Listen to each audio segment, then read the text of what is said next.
Imagine a city larger than any in Europe at the time, built on a lake with floating gardens and towering pyramids. This wasn't a fantasy. This was Tenochtitlan, the heart of the mighty Aztec Empire. But who were the Aztecs really? Forget everything you think you know from movies and video games.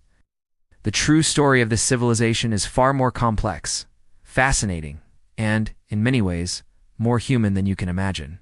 Today, we're going to journey back in time to explore the rise and fall of one of history's most misunderstood empires. We'll uncover their incredible achievements, their complex society, and the dramatic events that led to their downfall. So grab your metaphorical feathered headdress, and let's dive into the world of the Aztecs. The story begins not with a grand empire, but with a humble nomadic tribe known as the Mexica. For decades, they wandered through what is now central Mexico, searching for a sign, a prophesied homeland. According to their legends, their patron god, Huitzilopochtli, told them to build their city, where they saw an eagle perched on a cactus, devouring a snake. Around the year 1325, they finally found Atan, a swampy island in the middle of Lake Texcoco. It was hardly an ideal location, but the Mexica were resourceful. This unlikely spot would become Tenochtitlan, the foundation of the Aztec Empire. Building a city on a lake is a monumental challenge, but the Aztecs were brilliant engineers.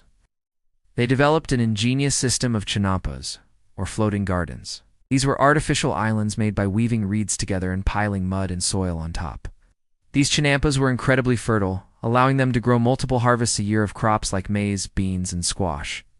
This agricultural surplus was the engine that powered their growing society.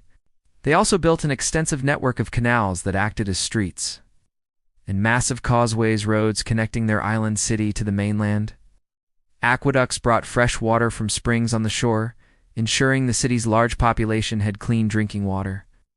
Tenochtitlan was a marvel of urban planning, a testament to their ingenuity. With a stable food supply and a secure base, the Mexica began to expand. They weren't alone in the Valley of Mexico. They were surrounded by other powerful city-states. In 1428, they formed a crucial alliance with two neighboring cities, Texcoco and Tlacopan. This triple alliance is what we commonly refer to as the Aztec Empire. Together, they embarked on a campaign of conquest. But their style of empire building was unique. Instead of directly ruling every conquered territory, they often established a tribute system. Conquered states were required to pay regular tributes to the Triple Alliance. These tributes could be anything from food and textiles to exotic goods like feathers, jade, and animal skins. This system allowed the empire to grow rich and powerful, funding further expansion and the magnificent construction projects in Tenochtitlan. At its peak, the Aztec Empire controlled a vast territory stretching from the Pacific Ocean to the Gulf of Mexico, ruling over millions of people. Life in the Aztec Empire was highly structured. At the very top was the emperor, or Tlatoani, who was seen as a semi-divine ruler.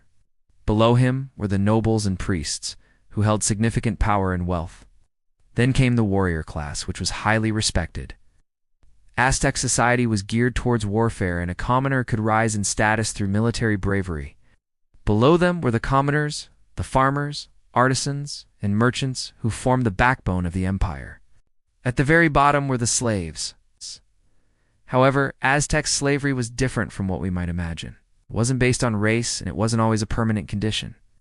People could be sold into slavery to pay off debts, or as a form of punishment, but they could also buy their freedom. And their children were born free. Religion permeated every aspect of Aztec life. They had a complex pantheon of gods and goddesses, each governing different aspects of the natural world and human existence. Huitzilopochtli, the god of sun and war, was their most important deity. The Aztecs believed the world was in a constant battle between light and darkness. They believed that to keep the sun moving across the sky and prevent the end of the world, they had to offer the gods the most precious thing they had, human life. This belief led to the practice of human sacrifice, for which the Aztecs are most infamous. While it's a difficult and disturbing aspect of their culture to understand, for them, it was a sacred duty, a necessary act to maintain cosmic balance and ensure the survival of their people. Victims were often prisoners of war, and these rituals were major public events held atop their towering pyramid temples. Let's talk about the fall. In 1519, A small fleet of Spanish ships, led by a man named Hernán Cortés, landed on the coast of Mexico. The Aztec Emperor at the time, Moctezuma II, was unsure what to make of these strange newcomers. Some accounts suggest he may have believed Cortés was a returning god, Quetzalcoatl. Initially, he welcomed the Spanish into Tenochtitlan. The conquistadors were astounded by the city's wealth and splendor. But the peaceful welcome didn't last. Cortés, driven by a thirst for gold and glory, took Moctezuma hostage. This act sparked outrage, leading to a massive uprising by the Aztec people.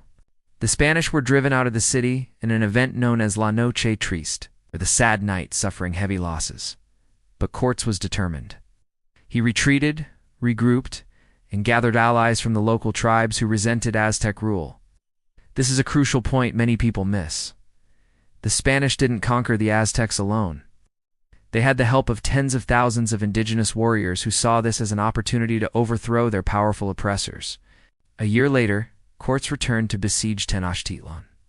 What followed was a brutal, months-long battle. The Spanish had technological advantages like steel armor, cannons, and horses. But their most devastating weapon was unintentional: disease. Smallpox, to which the native population had no immunity, swept through the city, killing a huge portion of the population, including the new emperor. Weakened by disease, starvation, and relentless attacks, the once unconquerable city of Tenochtitlan finally fell in August of 1521. The fall of Tenochtitlan marked the end of the Aztec Empire, but not the end of its people or its culture. The legacy of the Aztecs is all around us. The modern Mexican flag still bears the iconic image of the eagle, the snake, and the cactus. Words from their language, Nahuatl, have made their way into English words like chocolate, tomato, and avocado. Their sophisticated calendar system, their stunning art, and their complex mythology continue to fascinate scholars and the public alike. The ruins of their great city lie beneath the streets of modern-day Mexico City, a constant reminder of the incredible civilization that once flourished there. The story of the Aztecs is a powerful reminder of the heights of human ingenuity, the complexities of culture, and the dramatic, often tragic ways that civilizations can collide. It's a story not of simple villains and heroes, but of a vibrant, powerful people whose world was changed forever. Thanks so much for joining me on this journey into the Aztec Empire. If you found this as fascinating as I do, hit that like button and subscribe for more deep dives into history. Let me know in the comments what other historical topics you'd like to explore next. See you in the next video.